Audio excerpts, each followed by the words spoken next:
Das ist Lucy, mein Transportmittel, mein Abenteuergefährte, mein Zuhause. 5,5 Jahre, über 100.000 Kilometer und 3 Kontinente bin ich mit ihr unterwegs. Mein Name ist Ruti und in diesem Video zeige ich euch, was ein gutes Reisemotorrad ausmacht, wie die Tenere dabei abschneidet, was sich bewährt hat und was man sich getrost sparen kann.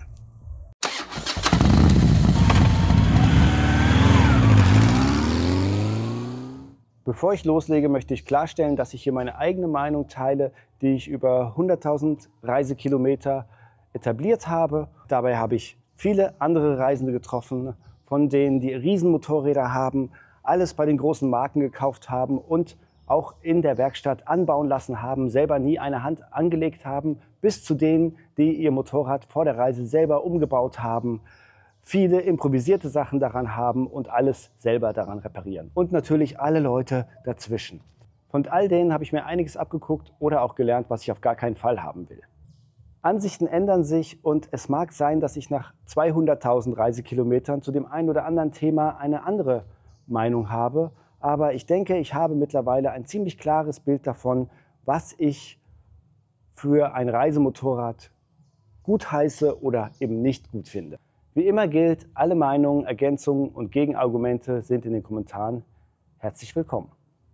Und auf meiner Webseite entsteht gerade ein Servicebereich. Die interaktiven Karten mit meinen besten Tipps aus 3,5 Jahren Südamerika habe ich bereits vorgestellt, aber das war nur der Anfang. Jetzt kommt noch hinzu die Anforderungen für ein perfektes Reisemotorrad plus alle Anbauteile an meiner Tenere, die ich ständig ergänze. Also wenn ich was abnehme, nehme ich es raus und wenn ich was Neues hinzufüge zu meinem Motorrad, kommt es auf die Liste hinzu. Könnt ihr gerne mal reinschauen. Der Link ist wie immer in der Beschreibung. Also, los geht's. Bevor ich losgefahren bin, habe ich mich natürlich gefragt, was für ein Reisemotorrad ist optimal. Ich wusste nicht, welche Terrains ich befahren werde. Werde ich nur Asphalt fahren? Werde ich viel Offroad fahren? Oder wie werden die Gegebenheiten sein? Deswegen soll möglichst alles können. Aber es kommt natürlich auf deinen Reisestil an. Du kannst auch die Welt umrunden nur auf Asphalt. Du kannst hier in Südamerika bis nach Ushuaia fahren, ohne Offroad zu fahren. Das geht. Ja? Das sucht man sich selber aus. Aber für mich war klar, ich möchte flexibel sein. Da musst du natürlich auch deine Körpergröße beachten. Wenn du eher kleiner gebaut bist, ist ein sehr hohes Motorrad nicht von Vorteil. Du solltest auf jeden Fall beide Füße, wenn es möglich geht, flach auf den Boden bekommen. Hier ist es natürlich auch wie bei so vielen Sachen, dass dein Fahrkönnen ist wichtig. Ja? Also wenn du ein Mega-Fahrer bist, dann kannst du auch ein sehr, sehr großes, schwer zu handelndes Motorrad fahren. Aber du tust es dir einfach leichter, wenn du dir nicht so ein Riesenmotorrad mit brutaler Leistung mitnimmst. Und du solltest natürlich auf jeden Fall in der Lage sein, dein Motorrad alleine aufzuheben. Alles andere auf einer Reise ist Quatsch. Und das impliziert schon, Gewicht ist das wichtigste Kriterium bei einem Reisemotorrad. Ich habe auch mal ein Video mit anderen Reisenden gemacht, die ihre Reisemotorräder vorgestellt haben. Und da hat auch eigentlich jeder gesagt, so ja, muss leicht sein, denn du musst das Motorrad rückwärts mal schieben können, auch wenn es leicht bergauf geht. Du musst es auf kleinen Raum wenden können, du musst es eben aufheben können, vielleicht auch 2, 3, 4 Mal am Tag. Und du willst nicht immer das Gepäck abladen müssen, um es überhaupt hochzubekommen. Und es ist auch so, wenn das Motorrad schräg kippt, ja, du hast Unebenheiten in der Straße und so und du bekommst den Fuß jetzt nicht so super runter. Bei der Tenere bekommst du den Fuß manchmal runter. Aber du kannst es trotzdem nicht halten, weil das Gewicht halt so hoch ist. Also umso kleiner und leichter das Motorrad ist, umso besser ist es. Ein gutes Beispiel ist, du fährst mit deinem 30.000 € Motorrad-Equipment auf einem Feldweg, tust dir schwer und wirst dann rechts überholt von einer einheimischen Familie auf einer Pulsar, die zu viert fahren, alle in Flipflops ohne Helm und die fahren locker an dir vorbei, weil sie eben ein leichtes Motorrad haben, was einfach zu handeln ist. Du kannst so ein kleines Motorrad, kannst du halt einfach mal das Vorderrad aus der Spur heben, kannst es woanders hin machen. Du kannst es einfach mal umdrehen schnell. Ja, das ist einfach sehr, sehr viel einfacher. Ja, wie ihr wisst, habe ich mir natürlich trotzdem ein großes Motorrad gekauft. Die Tenere ist in Europa natürlich nur, oder ist unter den Reiseenduros natürlich nur die Mittelklasse, aber hier ist es schon ein Riesenmotorrad. Ist das nötig? Nein. Weder die Höhe, was manche immer sagen, du brauchst unbedingt super viel Bodenfreiheit. Wann brauchst du das? Ja? Man muss für die Sachen ausgerüstet sein, die häufig vorkommen, nicht für die Sachen, die einmal irgendwie im Jahr oder so vorkommen. Wie oft fährst du über hohe Baumstämme und so? Das kommt nie vor, sind wir ehrlich. Ja? Natürlich gibt es auch immer diese Leute, die nur krasse Offroad-Strecken fahren und so, aber das sind keine Reisenden, das sind Leute, die haben hier ihr Motorrad, die haben wenig Gepäck dabei und so weiter. Das ist was ganz anderes, als wenn du mit dem Motorrad reist, so wie ich es tue. Ja? Ich spreche von einer Reise mit dem Motorrad und wo du viel Gepäck dabei hast und so. Und das ist was ganz anderes, als wenn du ohne Gepäck fährst. Also ja, das ist für mich 200% leichter, wenn ich mit dem Motorrad, mit der Tenere ohne Gepäck unterwegs bin, als wenn ich mit Gepäck unterwegs bin. Im Sand strauchle ich dann rum, aber ohne Gepäck fährst du halt einfach rum. Dann kannst du es auch mal hinten ausbrechen. Wenn es mir ausbricht mit vollem Gepäck, dann haue ich es einfach hin, weil ich es nicht mehr halten kann. Nimm lieber ein bisschen niedriger und dafür bekommst du besser auf den Boden und du kannst dich dann abstützen. Wenn das Ding wegrutscht, ja, dann kannst du einfach den Fuß rausnehmen, kannst dich abstützen und so. Wie gesagt, ich sage immer noch dazu, es gibt immer diese Leute, die so gut Motorrad fahren können und so. Und ja, das habe ich alles mit der GS gemacht und so weiter. Ja, das habe ich schon so oft gehört. Nur sehen tue ich die Leute nie auf den Offroad-Strecken. Ihr wisst ja, Motorradfahrer gerne so wie Angler. Der Fisch war immer so groß in der Geschichte und in echt war er dann nur so groß. Und so ähnlich war es bei mir eben auch. Ich wollte auf jeden Fall ein cooles Motorrad haben, nicht zu wenig PS und so weiter. Und habe mir die Tenere gekauft, ohne jegliche Fahrerfahrung, aber das ist kein Anfängermotorrad. Das kann man absolut sagen. Ich hätte es mir deutlich einfacher gemacht, hätte ich mir ein kleineres Motorrad gekauft. Ich bin 1,83 groß, die Sitzhöhe der Tenere ist ungefähr 90 cm. Es kommt immer darauf an, wie du das Fahrwerk einstellst, da hast du ungefähr dann 4 cm Spiel, aber das ist schon relativ hoch. Wenn eben ein Loch im Boden ist, dann komme ich mit dem Fuß nicht mehr runter. Ja? Da musst du halt improvisieren können oder musst eben so gut fahren können, dass du das noch ausgleichen kannst, weil du kannst dann deinen Fuß nicht auf den Boden machen. Ja, du kannst nicht einfach stehen bleiben, wo du stehen bleiben willst. Du hast mal eine Schranke, ein kleines Motorrad legst du einfach um, ziehst es durch, fertig aus. Ja, mit der Tenere, die lege ich nicht einfach um und ziehe die irgendwo durch oder so. Ja. Das kannst du vergessen. Oder die rückwärts schieben, beladen, wenn es nur leicht bergauf geht, kannst du vergessen. Vor allem, wenn es dann noch nicht auf Asphalt ist. Das Kriterium Nummer 1, ein einfaches Handling und das geht eben mit dem Gewicht einher. Aber ihr wisst ja, für mich war Aufgeben keine Option. Ich quäle mich durch und man wächst mit den Aufgaben. Und klar, man braucht nicht unbedingt eine Reise-Enduro, aber sie kann halt alles ordentlich, aber nichts perfekt. Ja? Sie ist gut auf der Straße, sie ist einigermaßen bequem, sie ist sehr gut Offroad. Ja? Unter den Reise-Enduro ist sie ja als Offroad-King bekannt sozusagen. Sie ist ein guter Allrounder und das war eben für mich einfach das Kriterium. Ich wollte auch haben, dass ich eben auf allen Terrains damit zurechtkommen kann, wenn ich sie denn befahren will. Und dann Elektronik. Desto einfacher dein Motorrad ist, desto besser ist es. Also weniger Elektronik ist besser. Ja? Weil wenn du ein Elektronikproblem hast, das repariert dir keiner oft. Ja? Ich meine, dann musst du zur BMW gehen oder zu KTM oder so und musst es machen lassen. Ja? Die Tenere, die hat nur Einspritzung und ABS, sonst keinerlei Elektronik. Und ja, bei ABS... Ich würde ABS empfehlen. Du musst oft mal plötzlich reingreifen, da rennt ein Tier über die Straße oder die schneiden dich hier, fahren vor dir her, drängen dich an die Wand, an die Felswand oder so. Du musst halt manchmal plötzlich reingreifen und dann ist es halt gut, wenn du ABS hast, dann rutschst du halt nicht gleich weg. Und das ABS sollte aber auch ausschaltbar sein, denn auf diesem losen Untergrund, da blockiert das Rad halt beim kleinsten Antippen der Bremse und dann macht das ABS direkt Faxen. Deswegen ist es dann gut, wenn du es ausschalten kannst, dann weißt du, es blockiert und dann kannst du es handeln. Dann die Einspritzung ja, ist halt super praktisch, denn du kriegst automatisch immer die richtige Benzinmenge für die richtige Sauerstoffmenge in der Luft. Also auch bei 5000 Metern funktioniert die Tenere einwandfrei. Du musst aber bedenken, dass du trotzdem einen Leistungsverlust spüren wirst. Also die wird auf 5000 Metern nicht so viel Power haben wie auf 0 Metern. Das ist einfach so, aber sie funktioniert, sie macht keine Probleme. Das kann beim Vergaser anders sein. Dann die Frage, wie viel Leistung braucht ein Reisemotorrad? Nicht viel. Ja? Die Tenere hat 73 PS, ist damit eigentlich schon übermotorisiert. Es ist praktisch, wenn du mal irgendwie auf der Panamericana fährst, wenn du da mal jemanden überholen willst, dann kannst du mal raus und beschleunigen, kannst schnell jemanden überholen. Dafür ist es praktisch, sonst brauchst du die PS eigentlich nie. Also die Tenere wiegt 200 Kilo, hat 73 PS. Ich sag mal 150 Kilo, 50 PS wäre optimal. Wenn du eine richtige Enduro hast, die haben dann hinten keinen Subframe. Das heißt, es ist alles nur Plastik hinten. Und dann kannst du kein Gepäck drauf laden. Dann musst du hinten erst noch ein Subframe schweißen. Ja, das musst du denken. Also es gibt leichtere Motorräder. Ja, der Frank zum Beispiel, der hat eine KTM EXC 500 Six Days. Und die ist eben hinten nur Plastik. Die wiegt nur 100 Kilo. 50 PS, 100 Kilo. Also ein richtiges Biest. Aber ist halt mega unbequem. Und du musst halt hinten einen Subframe schweißen. Und das kann halt nicht jeder. Es ist immer eine Frage zwischen, dass du auch immer noch komfortabel fahren kannst auf der Landstraße. Und von der Leistung her sollte halt so Leistung haben, dass du, sagen wir mal, 120 gemütlich fahren kannst.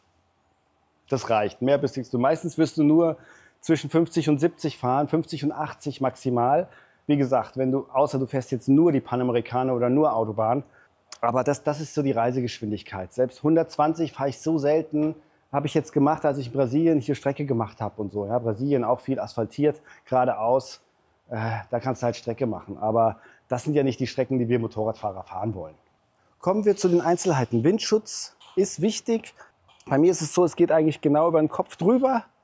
Ja, es ist dann auch so, ab 110, 120 wird es dann ungemütlich. Aber wie gesagt, ich fahre so selten so schnell, dass ich mehr nicht brauche. Du kannst dann sagen, okay, ich nehme so eine Riesenscheibe. Besser. Dann ist es halt brutal heiß. Ja? Es ist halt immer so, du willst ja auch, oder das Schöne am Motorradfahren ist ja auch den Wind im Gesicht zu spüren und nicht hinter einer Scheibe zu sitzen. Ja, auch da muss man wieder einen Kompromiss machen. Es gibt auch Scheiben, die kannst du hier so ein bisschen hoch und runter stellen. Ich habe mir sagen lassen, das ist ganz gut. Ich habe selber keine Erfahrung damit. Ich bin damit zufrieden und mir gefällt halt auch einfach dieses Originalgesicht der Tenere gefällt mir gut. Das wollte ich eigentlich möglichst nicht verändern. Ständer. Das ist der normale Originalständer der Tenere und ich habe noch einen Hauptständer. Das ist auch der Original Yamaha Hauptständer. Ist natürlich ein schweres Ding, aber es ist am besten Ort, weil er eben ganz unten am Motorrad ist. Und ich würde es auf jeden Fall empfehlen. Ja, du kannst es einfach, wenn du irgendwie am Motorrad arbeiten musst, du boxst das Ding auf und los geht's. Du musst da nicht rummachen, musst es nicht irgendwie auf eine Kiste stellen oder so weit und so weiter. Du hast das Ding einfach dabei und es ist an einem super Ort. Und zum Ketteölen. Ich bock das auf, öl die Kette in einer Minute. Und es ist auch so, der Ständer bei der Tenere ist aus Alu. Ich habe schon mehrere Leute getroffen, denen der Ständer abgebrochen ist. Und bei mir, seht ihr das? Das ist ausgeschlagen. Da sind schon 2 Unterlegscheiben drin. Die liegt dann halt sehr, sehr schräg. Ich wende sie deswegen auch nicht so gerne auf dem Ständer, weil ich immer Angst habe, dass sie abbricht. Also der biegt sich dann auch durch, wenn die voll beladen ist. Dann hast du immer noch den Hauptständer, sonst musst du halt immer irgendwo anlehnen. Und was vielleicht noch ein Tipp ist, hier seht ihr, habe ich einen Kabelbinder dran. Wenn du diese Feder verlierst, was ich mir sagen lassen habe, dass das auch passieren kann, dann kannst du den Ständer eben nicht mehr hochmachen. Ich habe dann Leute getroffen, die haben dann immer hier so Bänder drum, also wie sagt man, eine Kordel. Und dann haben sie den Ständer immer festgebunden. Das ist halt nervig. Aber so kannst du halt das sichern, dass die Feder halt nicht abgeht, indem du einfach einen Kabelbinder darum machst. Ich treffe immer wieder Leute, die sagen, hey, du brauchst auf jeden Fall eine Ständerverbreiterung. Ich weiß nicht. Das ist für mich wirklich was man nicht braucht. Der Ständer von der Tenere ist schon ziemlich breit. In 98 oder 99% aller Fälle wirst du einen Stein finden, oder eine Cola-Dose, was immer gut ist, die drückst du platt und drückst die rein. Das ist 10-mal besser als ein verbreiterter Ständer. Also ich bin in mehreren Sandwüsten gefahren. Für da ist es ja immer, dass sie dann so einsinkt. Aber ich habe immer was gefunden. Manche Leute sagen, ja, ich spare mir den Hauptständer, dafür habe ich einen Kettenöler. Ich bin da auch ein totaler Gegner von. Also Kettenöler ist ein sehr empfindliches Teil und alle Reisen, die ich getroffen habe, irgendwann ist das Ding am Arsch gewesen. Die Kette zu ölen brauchst du vielleicht alle 2 oder 3 Tage, dauert es 1 Minute, ja, wenn du den Hauptständer hast. Und beim Ketteölen kannst du immer noch mal schnell einen Blick aufs Hinterrad werfen, mal am Rad rütteln, ob die Radlager noch okay sind und so weiter. Wenn du einen Kettenöler hast, weiß ich nicht. Dann vielleicht noch was auch ein bisschen kontrovers ist. Kontrovers ist vielleicht zu viel, aber die Crashbars hier. Ja, ich habe meine von Outback Motortech und die sind super robust. Und ja, ihr seht, ab und zu haben sie schon Strammen abbekommen. Aber wenn wir ehrlich sind, die Tenere fällt immer auf den Lenker oder in 90% auf den Lenker. Da muss schon so ein Stein rausstehen, dass sie dann da irgendwie nochmal auf die Crashbars fällt. Ich habe sie halt immer noch dran, weil man kann sie daran halt super geil rummanövrieren. Ich könnte sie jetzt so rumziehen daran. Man kann auch noch ein paar Taschen einfach dranhängen, das ist super geil. Also es ist schon praktisch, aber die wiegen halt auch 5,6 Kilo, also die von Outback Motortech. Also es ist schon schwer. Man kann auch ohne damit zurechtkommen, aber dann heult bitte nicht rum, wenn eure Plastikteile kaputt gehen.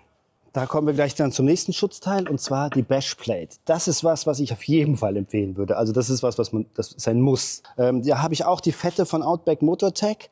Die ist gut, wiegt 2,6 Kilo. Es gibt auch welche aus Kunststoff, die wiegen aber kaum, also wiegen ungefähr das Gleiche. Also es ist nicht viel leichter, das ist Aluminium und ja, die geht hier bis hier hoch. Also da ist es auch wichtiger, nicht so, dass sie so ultra dick ist. Ich würde sagen, die Original Yamaha, die Tenere kommt standardmäßig schon mit einer Bashplate.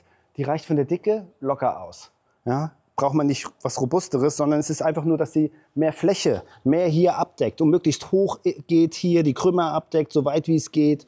Also das ist wichtig daran. Ne? Von der Dicke her würde ich sagen, kannst du easy auch mit der Originalplatte fahren. Die ist mit 4 Schrauben befestigt, hier auf der anderen Seite und hier unten. Ich habe einmal eine rund gedreht, die musste dann rausgebohrt werden. Das war nicht so schön. Und es ist halt auch so, dass es sind 2 verschiedene Schraubengrößen. Warum man das gemacht hat, weiß ich nicht genau. Das kann man übrigens auch noch mal sagen, wenn man jetzt sehr, sehr fleißig ist, habe ich natürlich nicht gemacht. Dann manche Leute machen das vor einer Reise, die machen alle Schrauben auf die gleiche Schraubengröße. Das ist natürlich super schlau, habe ich nicht. Und ich finde immer wieder Schrauben, wo ich sage, ah fuck, jetzt habe ich das Ding nicht dafür. Ja, da muss ich dann nach dem Werkzeug suchen gehen. Also Bashplate, essentiell wichtig. Achtet darauf, dass ihr die richtige nehmt für eure Abgasnorm. Wenn es meins ist Euro 4, Euro 5, da steht halt der Krümmer noch so ein bisschen raus, da würde die Bashplate schon nicht mehr passen. Und auch die Original Yamaha Bashplate, die ich hatte, also die Adventure, also die dickere, die würde dann mit den Outback Motortech Crashbars nicht mehr passen. Und auch mit dem Hauptständer muss man gucken, dass es kompatibel ist zu dem jeweiligen Hauptständer, den ihr wählt. Also kauft nicht einfach irgendwas, checkt vorher, dass es zusammenpasst. Kommen wir zur nächsten Platte, und zwar hier hinten, Heckplatte. Ist auch von Outback Motortech. Diese Dinger gehören dazu.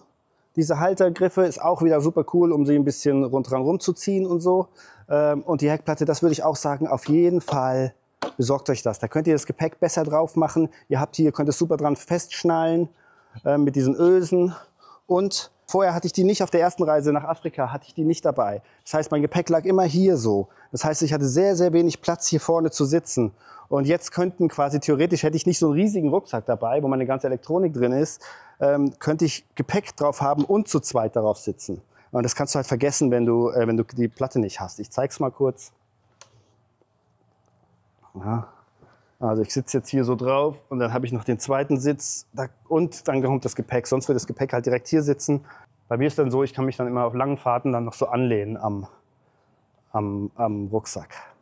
Die nächste Sache, die ich unbedingt empfehlen würde, sind Barkbusters oder halt verstärkte Griffschützer. Die originalen Griffschützer der Tenere sind auch Griffschützer dabei, aber die sind nur aus Plastik. Und ihr seht schon, das biegt sich dann einfach weg. Die Tenere fällt, wie gesagt, immer auf den Lenker. Und man sieht das auch hier, wie abgeschrubbt die schon sind. Aber durch diese Metallverstärkung hier innen ist da noch nie was passiert. Das ist wirklich super robust. Und ja, die Gefahr ist eben, dass die Hebelei, also der Kupplungsgriff und der Bremsgriff abbrechen und dann hast du ein Problem. Ich habe nicht mal einen zweiten Kupplungs- und Dingsgriff dabei, weil ich so darauf vertraue, dass das ist. Du musst halt aber auch die Barkbusters so einstellen, dass sie ein bisschen, diese Metallplatte ein bisschen oder diese Metallschiene ein bisschen tiefer ist oder ja, auf Höhe der Griffe, dass sie halt, wenn du sie höher einstellst, ja, das machen viele Leute, damit sie dann, wenn sie so haben, dass der Wind noch schöner drüber geht, dass die Hände nicht frieren oder keine Insekten dagegen knallen. Aber dann kann halt die Hebelei abbrechen. Ja. Bei mir steht der Schutz im Vordergrund und deswegen dann ist halt die Oberhand vielleicht ein bisschen im Wind, aber durch die Aerodynamik geht der Wind eigentlich so drüber. Und wie schon gesagt, es schützt auch von Kälte und Insekteneinschläge. Wenn du mal ohne Handschuhe fährst und dir ist mal so eine Hummel gegen die Hand gefahren, dann hast du eine offene Platzwunde da. Kommen wir zur Handyhalterung. Einmal die Position hier hinter der Scheibe ist eigentlich der beste Platz. Mir am Anfang Leute gemacht, ein Handy gehört auf den Lenker. Sehe ich nicht so, weil hier ist es von Wind und Regen am besten geschützt. Es kann mega schütten und trotzdem ist es hier noch relativ trocken. Das ist ganz gut. Ich fahre immer mit Handy, ich nehme das nie runter, wenn Also bei starkem Offroad nehme ich es runter, warum erkläre ich gleich. Bei starkem Regen lasse ich es trotzdem drauf. Ich habe am Anfang X-Grip gehabt, das ist aber Mist, weil das Handy nicht richtig einrastet. Ihr solltet auf jeden Fall eine Handyhalterung nehmen, wo das Handy richtig einrastet. Fest, so ist es fest. Und du kannst es halt dann so zurückschieben, nimmst es dann wieder ab. Ja, deswegen, es soll richtig eingerastet sein, das ist wichtig. Und bei dem kannst du eben das entweder hochkant oder quer machen. Ich habe es halt immer quer. Man sollte es mit einer Hand abmachen und dran machen können. Das ist wichtig bei einer Handyhalterung, dass du halt auch das schnell hast. Oft hast du nicht beide Hände frei und so weiter. Zack, mit einer Hand dran abmachen. Das ist bei Quadlocks so, man muss ein bisschen üben, dann geht's aber. Es klappt bei mir nicht immer. Ich das jetzt hier nochmal mache, ihr seht schon, da muss man ein bisschen dran rummachen, aber dann geht's. Ja, es gibt dann noch, wie heißt das, Peak Design, da ist das magnetisch. Also das ist, ich habe das nicht, aber habe mir sagen lassen, das ist noch geiler, um das dran und abzumachen. Und es ist Metall, hier ist Plastik. Also die ersten Gebrauchsspuren, würde ich sagen, sind dann so nach 20.000 Kilometern. Also das ist trotzdem ziemlich robust und es geht trotzdem nicht ab. Das rastet da fest ein. Und ist noch nie kaputt gegangen. Und ihr seht, ich habe dieses Ding da, das ist der Wireless Charger. Das würde ich unbedingt empfehlen. Ich hatte am Anfang immer Kabel. Die Tenere hat hier eine eingebaute USB-Steckdose. Also nicht USB, sondern so ein Zigarettenanzünder. Da habe ich halt so ein USB-Ding drin gehabt. Und bei Regen, dann hast du halt Probleme beim Laden. Ja, und dann sagt das Handy irgendwann dann so, ja, bitte abmachen, ist nass. Und dann kannst du 6 Stunden nicht laden. Und dann stehst du irgendwo in der Wüste und kannst dein Handy nicht laden. Ich benutze das Handy eben als Navigation. Und damit ist es halt, sind die Probleme ein für alle Mal gelöst. Nachteil beim Wireless Charger ist, dass ab 33 Grad ungefähr ist es zu heiß, dann kannst du nicht mehr induktiv laden. Ja, das heißt, er lädt dann nicht mehr, aber oft ist es dann so über den Tag über, bist du dann irgendwann in Phasen, wo es dann wieder unter 33 Grad ist und dann geht es automatisch wieder los. Ja, und hier unter der Sitzbank kann ich auch mal zeigen, das kann man jetzt schlecht sehen, aber hier unter der Sitzbank habe ich hier so das blaue hier ist so ein Hebel, da kannst du es auch auf Dauer anstellen. Also wenn du am Campingplatz bist, dann kannst du es auf Dauer anstellen, dann geht es auch, wenn die Zündung nicht läuft. Die USB, also die Steckdose hier, die geht nur mit Zündung an. Deswegen hier ist noch eine zweite Steckdose vorbereitet, egal was ihr für ein Motorrad habt. Ich würde auf jeden Fall noch mal raten, also so eine Steckdose dabei zu haben. Und es ist vielleicht auch, kann man sich überlegen, ob man die direkt an die Batterie anschließt. Aber ihr müsst immer dran denken, wenn ihr diesen Schalter nicht habt, es wird immer ein bisschen Strom ziehen. Und das vermeidet eben dieser Schalter. Für den Notfall habt ihr noch mal ein Kabel dabei, da könnt ihr dann auch andere Sachen, noch USB-Sachen dran laden. Aber Wireless Charger empfehle ich 100%. Etwas, das ich nicht habe, was ich aber empfehlen würde, sind Gabelschützer. Und davon rede ich nicht von diesen Plastikteilen. Hier ist auch schon mal ganz gut, ja. Aber so Strümpfe, sage ich mal, oder Stulpen, die man über die Gabel drüber zieht. Ja, die gibt's, die aus klassisch sind diese Plastikteile, die sieht man immer bei alten Motorrädern so wie so eine Ziehharmonika, so Plastikteile. Die schützen die Simmeringe. Ich hatte zweimal schon, dass die Simmeringe geleckt haben. Einmal einer bei 40.000 Kilometer und jetzt hatte ich gerade bei 100.000 und 2 Kilometer oder so, hatte ich, dass beide Simmeringe gesifft haben. Kann man sagen, okay, zweimal bei 100.000 Kilometern ist jetzt kein Problem. Aber mir haben Leute gesagt, seit sie diese Schützer haben, hatten sie nie wieder ein Problem mit leckenden Simmeringen. Es gibt welche eben aus Plastik, es gibt welche aus Stoff. Die werden dann halt brutal nass. Oder halt Neopren. Das sind die ich gern hätte, habe ich leider hier noch nicht gefunden. Und es gibt auch noch welche, die haben Klettverschluss. Da musst du die Gabel nicht einbauen, um die zu installieren. Klar, das ist eine Einmalsache, aber dann könntest du sie einfach so drüber stülpen. So, jetzt habe ich die Maschine angemacht, denn wir wollen auch über das Licht sprechen. Die Tenere hat ja diese super coolen Augen. Das ist das Abblendlicht und das ist Halogen und die sind super gut, wirklich super gut. Und zack, wenn wir Fernlicht anmachen, haben wir diese 4 Lichter. Aber wenn du in die Kurve gehst, lenkt das Licht nicht mit ein. Es leuchtet hier nach vorne. Und du hast halt oft schräge, dunkle Kurven, die so ziemlich abfallen. Dann kannst du halt überhaupt nicht einsehen. Da steht da eine Kuh oder was weiß ich, sind riesen Schlaglöcher.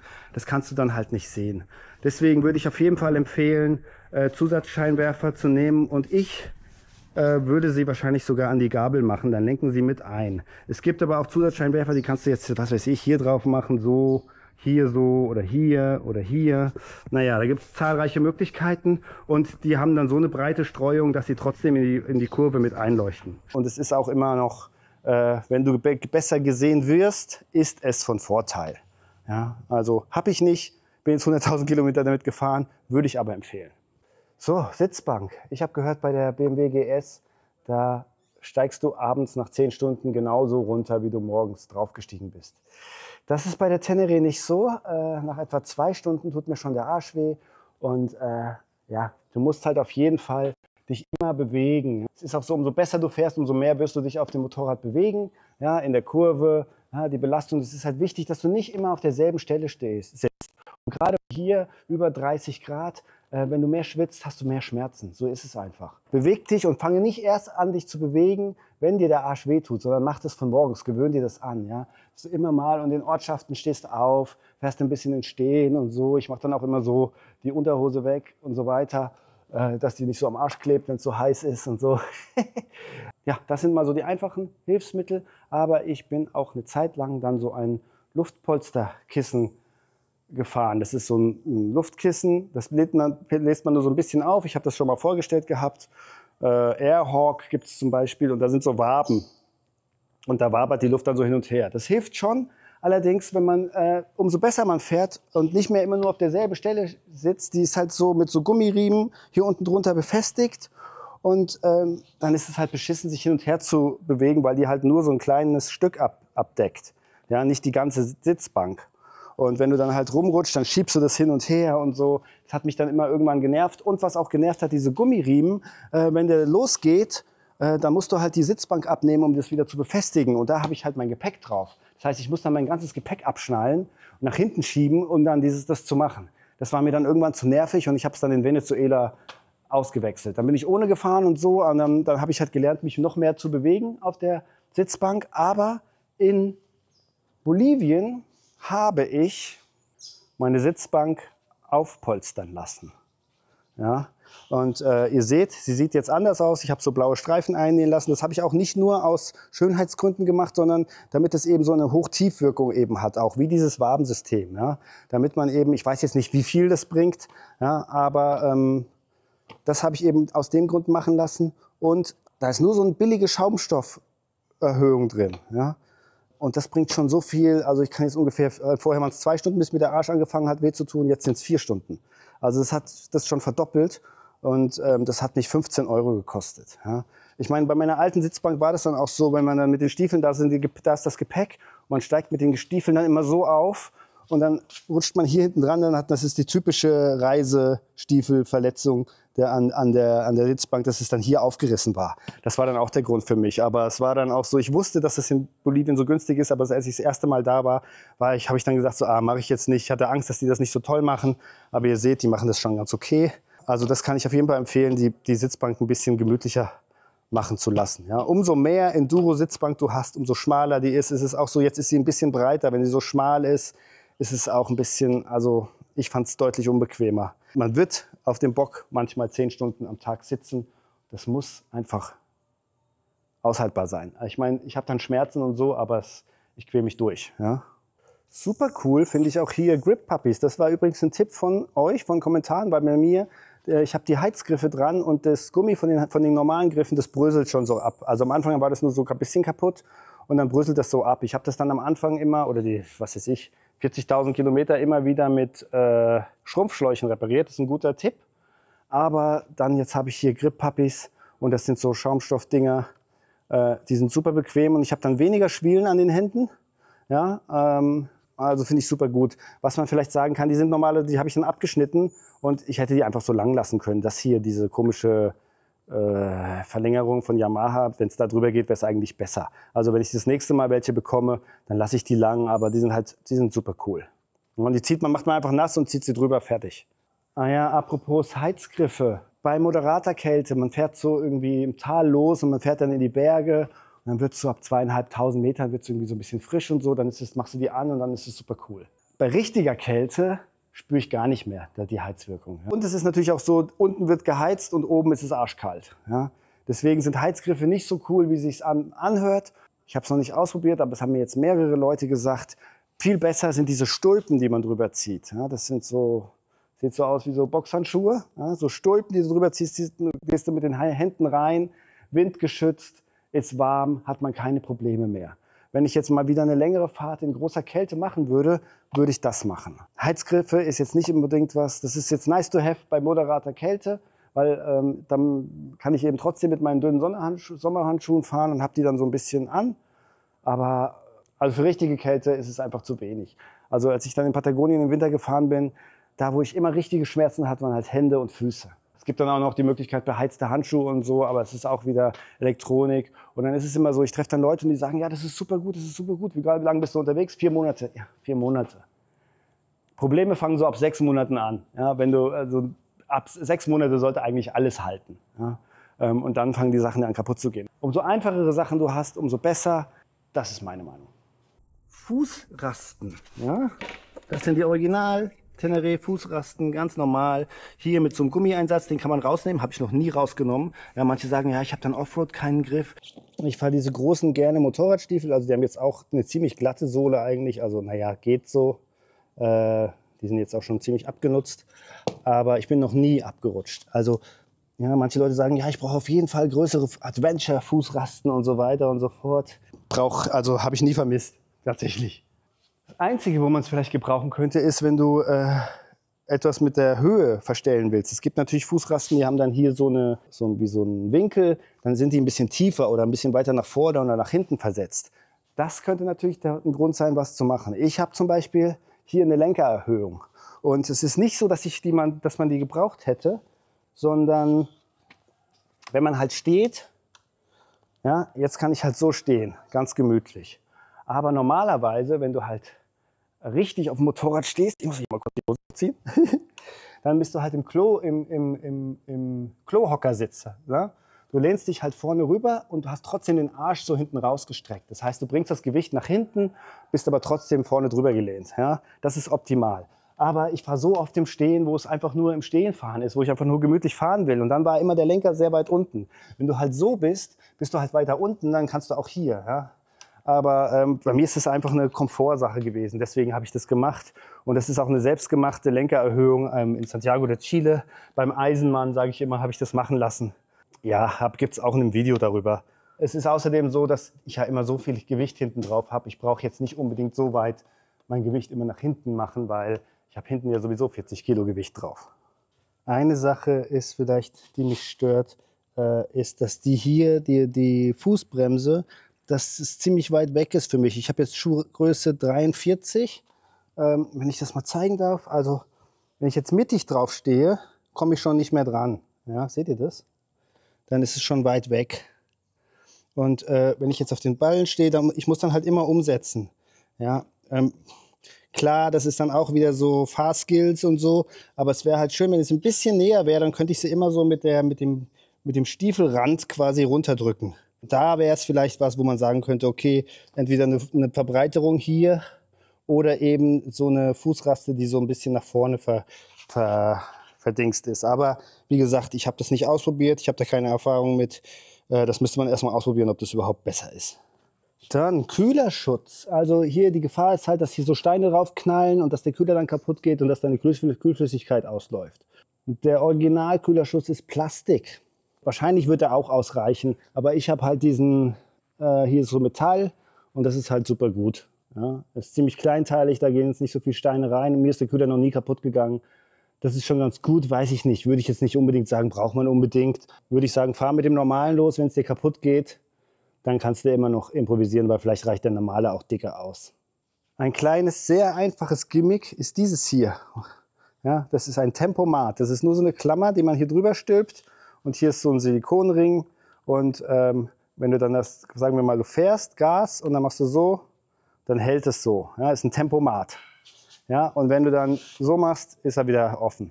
Das ist super gut, benutze ich super oft. Also vor allen Dingen halt bei vielen Strecken, wenn du in Argentinien irgendwie 4 Stunden lang geradeaus fährst oder in Brasilien oder so, super gut. Außerdem kannst du es auch einfach mal kurz feststellen. Kannst hier was aus dem Tankrucksack holen während der Fahrt, kannst es machen oder machst hier am Handy irgendwas rum und so. Ich weiß, soll man nicht machen, mache ich aber. Ja? Und dann habe ich halt den den Tempomat. Das ist super gut. Meiner ist von Time to Ride, die kennt ihr vielleicht. Und ich habe gedacht, so, boah, geniale Idee am Anfang. Ist mir dann aber aufgefallen, dass es im Ausland die Dinger überall zu kaufen gibt. Nicht, was heißt überall, aber ich habe sie schon gesehen. Wahrscheinlich haben die es auch auf Reisen irgendwo gesehen und haben sie dann mitgebracht. Das Problem ist, in Deutschland ist es nicht erlaubt. Ja? Denkt daran. Und ich glaube, Time to Ride verkauft die auch im Moment nicht mehr. Aber wenn ihr das seht, wie gesagt, ich finde es super gut. Und eine Sache, die ich immer wieder höre, Leute, die sich ein neues Motorrad kaufen und jetzt auch nicht die größten Motorradfahrer sind und so weiter, lassen sich dann direkt überreden, ey, du brauchst auf jeden Fall, wenn du eine Reise machst, eine große, brauchst du auf jeden Fall ein anderes Fahrwerk. Und dann lassen sie sich überreden, ein neues Fahrwerk einzubauen. Kostet halt 1.000 Euro, mehr wahrscheinlich, ist aber meiner Meinung nach nicht unbedingt nötig. Also ja, das T7-Fahrwerk gilt schon mal nicht als das Geilste von der Standard. Ja. Wenn du jetzt hier mal Leute drauf fahren lässt, dann denken die, das ist vom anderen Stern. Ja. Wir müssen mal als Europäer auch ein bisschen runterkommen von unserem hohen Ross und unserem super Komfort. Alles muss super geil, perfekt sein und so. Ja. Für die meisten anderen Leute ist das ein Motorrad vom anderen Stern. Ja.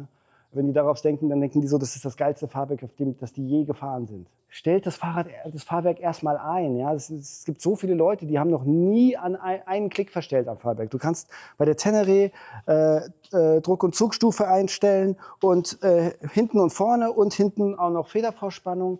Also du kannst es quasi fast komplett einstellen.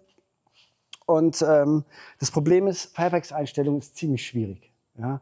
Und es gibt natürlich tausende YouTube-Tutorials und ich würde empfehlen, das auch mal auszuprobieren. Das Motorrad wird immer sicher fahren, egal wie ihr daran rumstellt. Aber macht euch Notizen, wie die Standardeinstellung ist. Ja, klickt dann ganz auf das, wie gesagt, wird erklärt, ihr klickt ganz auf eine Seite und dann zählt ihr die Klicks. Ja, man hört es immer klick, klick, klick, klick, klick. Und dann stellt ihr darin rum. Und es wird dann immer empfohlen, ja immer nur einen Klick verstellen. Also wenn ihr das zum ersten Mal macht und so, meiner Meinung nach bringt es gar nichts. Verstellt erstmal mehrere Klicks grob verstellen, damit ihr überhaupt einen Unterschied merkt. Verstellt es, dann fahrt ihr eine Strecke, die am besten Sandpassagen hat, Kiespassagen und Asphaltpassagen. Ja, und vielleicht große Schlaglöcher, das wäre am besten, ja, dass ihr das dann merkt. Dann verstellt ihr es wieder und dann fahrt ihr die gleiche Strecke nochmal. Und so macht ihr es immer wieder. Und dann nähert ihr euch immer mehr an, bis es dann gut ist. Bei mir hat es 3 Jahre gedauert, bis ich das eingestellt hatte. Ja, es war dann auch so, dass meine einfach viel zu hart eingestellt war. Und ich habe immer gedacht, so ja, das Tenere-Fahrwerk ist einfach scheiße. Und so, aber es war einfach viel zu hart eingestellt. Jetzt bin ich eigentlich sehr zufrieden. Ja. Ich habe allerdings nach meiner ersten Reise die Feder hinten gewechselt, weil die normale, wenn du das nachliest, das Fahrwerk ist für einen Fahrer mit 75 Kilo ohne Gepäck ausgelegt. Ich habe natürlich dann, also ich wiege mal ein bisschen mehr und ich habe natürlich auch noch 30 bis 40 Kilo Gepäck hinten drauf. Deswegen habe ich mir eine stärkere Feder reingemacht hinten. Ja? Und die kostet 100 Euro. Da müsst ihr darauf achten, dass die Feder eine Zulassung hat, sonst ist es wieder in Deutschland nicht erlaubt. Ich sag mal so, wird kein Mensch jemals merken, aber nur, dass ich es gesagt habe. Ja? Achtet auf die Zulassung und also weil sonst schlägt halt dann hinten, kannst durchschlagen immer, ja? wenn es zu weich ist. Und das passiert derzeit nicht mehr. Ich habe halt die härteste Feder genommen, die es gab. Ich weiß nicht, ob das nötig war. Aber jetzt, so wie ich es jetzt eingestellt habe, bin ich super zufrieden. Und weiß ich nicht, ob es mit der Zeit auch weicher wird, die Feder. Aber im Moment ist es halt super, super gut. Und ich bin eher auf der weichen Seite eingestellt, auch weil die Straßen hier einfach schlecht sind und ich jeden Tag irgendwelche Juckel-Huckel-Strecken fahre. Aber mein Tipp ist, von diesen 1.000 Euro oder so, die du dann für das Fahrwerk ausgibst, stell lieber dein Fahrwerk richtig ein. Und es ist auch so, ja, wenn die das dann zu Hause einstellen, ja, du wirst halt auch das Gewicht verändern und so weiter. Dann müsstest du es quasi unterwegs wieder nachstellen. Also irgendwann wirst du dich damit beschäftigen müssen. Es macht ja auch immer Spaß, ein bisschen was am Motorrad. Also mir macht es Spaß, am Motorrad was zu lernen und so weiter. Und dann merkt man auch dann die Erfolge. Dann kannst du ja auch mal jemanden Erfahrenen drauf fahren lassen und so. Und der kann dann sagen, ey, es ist brutal hart und so weiter. Ich meine, wenn ihr die Kohle habt, es wird bestimmt geiler sein, wenn ihr ein richtig geiles Fahrwerk da reinmacht. Das sage ich Ihnen nicht. Ne? Ich sage nur, nötig ist es nicht wahrscheinlich. Noch etwas, was immer so ein bisschen, ja, Offroad-Cracks und so, die legen den Auspuff dann hoch. Also die machen das, damit eben bei Wasserdurchfahrten kein Wasser reinläuft. Das Ding ist, solange ihr bei Wasserdurchfahrten nicht stehen bleibt, wird nichts passieren. Wenn ihr dann stehen bleibt, dann läuft Wasser rein. Und manche Leute sagen dann so, ja, beim Hinfallen hat er sich rangebogen. Also meine ist, wie gesagt, schon 20 Mal hingefallen, da hat sich noch nie rangebogen. Keine Ahnung. Ist mir nicht passiert. Und es ist eben auch so, wenn du den Auspuff hochlegst, dann hast du halt hier die Taschen drüber. Und dann hast du halt das Hitzeproblem.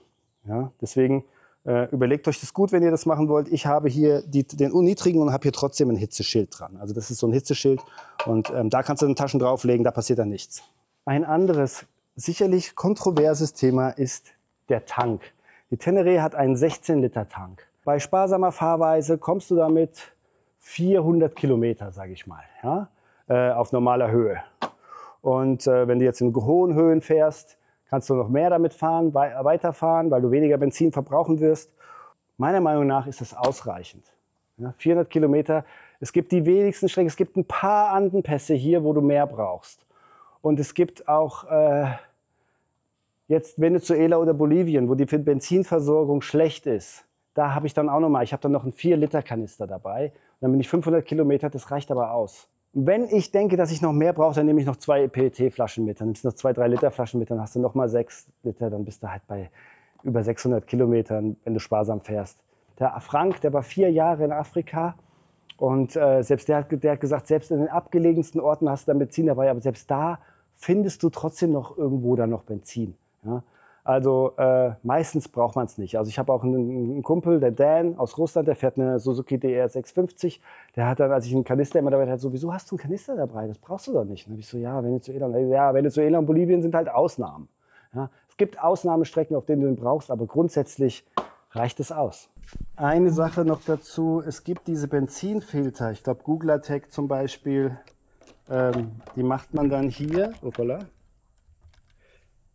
hier rein und dann ist da eben wie so ein Kaffeefilter drin und dann wird das Benzin gefiltert. Mein Motorradguru, der hatte den für die Tenere und er hat gesagt, das Benzin musst du dann so extrem langsam da einfüllen, dass es ihn so genervt hat, dass er den wieder rausgeschmissen hat. Und außerdem hier in Südamerika ist es so, dass du an den Tankstellen füllen die das Benzin für dich ein. Dann spritzt es halt überall raus, weil die natürlich nicht damit rechnen, dass du es langsam einfüllen musst. Und ich kannte auch noch einen anderen Bekannten, bei dem haben die den Filter dann reingedrückt in den Tank, ist er in den Tank gefallen. Musste dann erstmal aus dem Tank rausfischen. Deswegen, das ist auch so eine Sache, ja, das ist schon cool, aber ich mache es halt so, ich habe halt keinen Filter drin. Wenn ich jetzt aus PET-Flaschen tanke, dann nehme ich immer so ein Tuch, ja, das habe ich hier hinten in der Werkzeugbox, habe ich das drin, das lege ich dann drüber und dann kippe ich das Benzin dann so rein. Ja, das ist halt in Ausnahmefällen, wenn ich jetzt in der Wüste irgendwo tanke oder in Bolivien irgendwo. So, kommen wir zu den Reifen. Die Tenere hat Schlauchlosfelgen, die aber nicht abgedichtet sind. Also es sind Schläuche in den Reifen drin. Ja? Und das ist halt eine Frage immer, schlauchlos oder nicht oder mit Schlauch. Wenn ihr mich fragt, ich würde, wenn ich irgendwann mal das Geld habe, würde ich auf schlauchlos wechseln. Weil du musst halt jetzt immer, wenn du einen Platten hast, ich hatte erst einmal einen Platten, aber du musst halt das Rad rausnehmen, musst den Reifen von der Felge ziehen, dann irgendwo in der Wüste bei 35 Grad oder irgendwo bei 5000 Meter Höhe, musst dann einen anderen Schlauch reinmachen oder so. Flicken würde ich nicht unbedingt empfehlen, weil das hält oft nicht richtig. Deswegen ist es immer gut, nochmal einen Ersatzschlauch dabei zu haben. Mindestens einen Vorderradschlauch, den kannst du auch hinten reinpacken. Ja, also für zur Not, um zum nächsten Schlauchmann zu fahren. Ich transportiere die Schläuche hier in den Hamsterbacken. Ja, kann man das sehen? Vielleicht ein bisschen. Ja, die habe ich da reingeklebt mit Duct Tape und das hält. Auch bei starken Regen und so, das hält. Ja, ich habe für beide Schlauch dabei. Es werden jetzt manche sagen, ja, aber wenn du, das ist eben das Offroad-Argument bei Schlauchfahrern, die sagen dann, ja, wenn du hier in der Flanke einen riesen Riss hast, dann kannst du das eben nicht mehr flicken mit diesem Schlauchlos-Flickgerät, wo du es einfach so zum Gummipfropfen da reinmachst, dann ist es 5 Minuten geflickt. Ja, aber deswegen würde ich, wenn ich schlauchlos fahren würde, trotzdem einen Ersatzschlauch dabei haben, dass ich den dann reinziehen kann und dann ist das Problem gelöst. Aber bei einem normalen Platten, was in der Regel die Platten sind, kannst du das dann einfach so flicken. Easy. Ja, musst dann nicht das Rad ausbauen. Deswegen finde ich das eigentlich schon besser, schlauchlos. Ja. Dann würde ich auf jeden Fall, das würde ich empfehlen, es kostet 30 €, ist hier die Reifenprüfer. Ja, das sind so Bluetooth-Sender. Und hier oben ist dann so ein Ablesegerät drauf. Kostet 30 € bei Amazon. Fahre ich seit 60.000 Kilometer ungefähr. das läuft und das ist super. Du kannst immer den Druck ablesen, kannst dann immer sehen, okay, ich muss mal ein bisschen Luft reinmachen, oh, jetzt verliert er Luft und so weiter. Ist super, super top und kostet kein Geld. Und falls sie kaputt gehen, du kannst sie auch hier in Südamerika kaufen. Da gab es dann auch Leute, die sagen, ja, aber durch die Rotation, das reißt dann das Ventil ab. Ist bei mir nie passiert. Ja? Weder ich fahre die dicken Offroad-Schläuche, auch bei den Standardschläuchen, da ist nie irgendwas abgerissen. Also weiß ich auch nicht. Da ist die Angst wahrscheinlich auch unbegründet, außer wenn du jetzt, weiß ich nicht, 200 fährst oder so. Was du, wie gesagt, nicht tust auf Reisen. Wir wollen ja reisen. It's not a race, wie man sagt.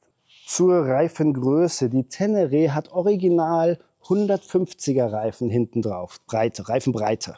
Das Problem ist, dass 150er Breite in Südamerika ungefähr doppelt so viel kosten, also bis zu 400 € und mehr nur für den Hinterreifen. Aber ein 140er Reifen kostet nur halb so viel, ja, weil die einfach geläufiger sind hier.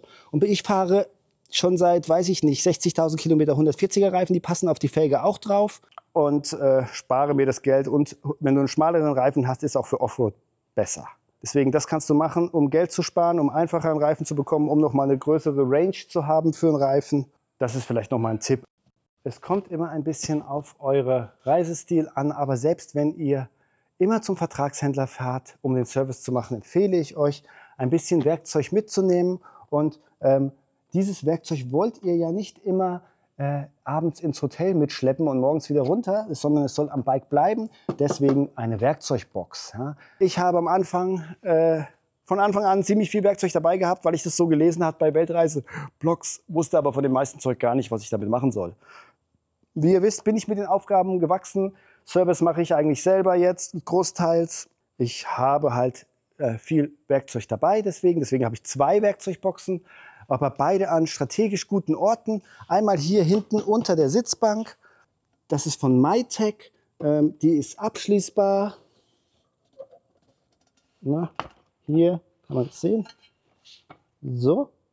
Und wasserdicht und sie stört eben nicht. Und eine andere habe ich hier vorne an der Bashplate oder einer Motorschutzplatte angebracht. Und das ist eine selbstgemachte aus Bolivien beim Aluminiummann. Habe ich die mir machen lassen. Und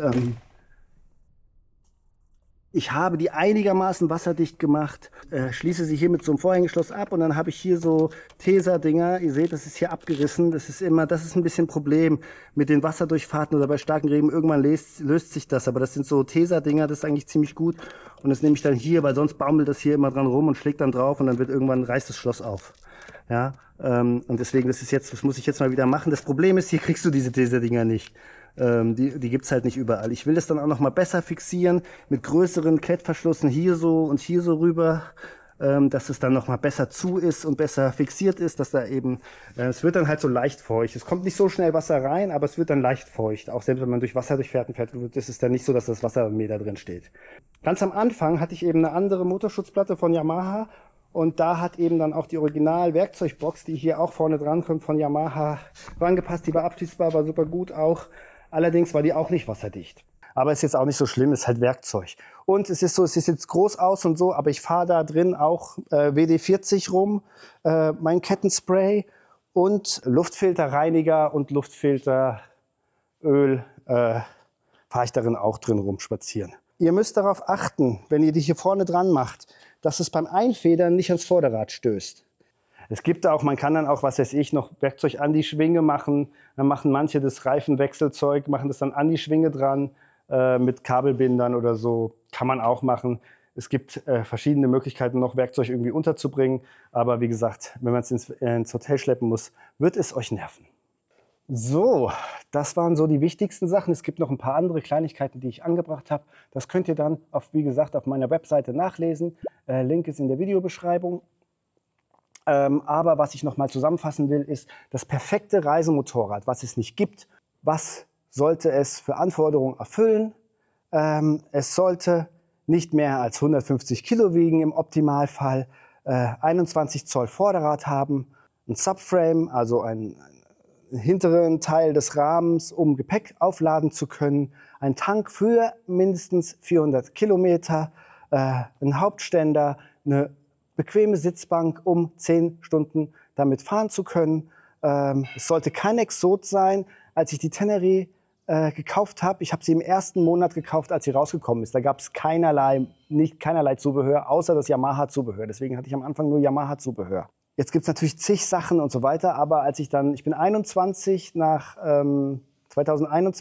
nach Südamerika gekommen und 2021 kam das in den USA erst auf den Markt. Das heißt, hier gab es dann wieder gar nichts, geschweige denn in Südamerika. In Brasilien gibt es bis heute die Tenere nicht. Das heißt, es gibt dann auch die Ersatzteile nicht. Aber es ist ein Motorrad, jetzt wenn du die Panamericana fährst, ja, die Hauptreisestrecke, da findest du auch Ersatzteile und so weiter. Aber es ist eben so, ich habe auch so viele Kilometer, jetzt eine Kupplung oder so zu finden, ist dann schon wieder schwierig. Ja?